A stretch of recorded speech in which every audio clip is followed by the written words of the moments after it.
انا بقى دلوقتي بالنسبه للماميز ومدرسات برضو التاسيس بداوا يسالوني بالنسبه للانجليش. طب انت اتكلمتي بقى شويه في التاسيس في العربي، الانجليش ايه ظروفه معاكي؟ بصي يا ست الكل، لو انت خلاص بداتي مع ابنك وما بدانا ناخد الليترز، بعمل ايه؟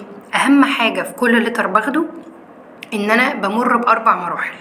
اول حاجه how to write it، بكتبه بطريقه صحيحه بالdirection المظبوط. يعني مثلا letter A مش بطلع وبنزل لا، بعمل magic point slash and match half circle and tail اللي هي الاي سمول. وممكن اعمل لكم ده في فيديو منفصل، انزل لكم كل لتر لوحده بالdirection المظبوط. طيب لو انا عملت خلاص الدايركشن المظبوط، ببقى عارف ايه name of this letters، يبقى انا عرفت بكتبه ازاي وعارف الاسم ايه. يعني مثلا letter A خلاص انا عرفته. طيب what is the sound of A؟ فانا ببقى عارف برضو ان A makes a sound of a.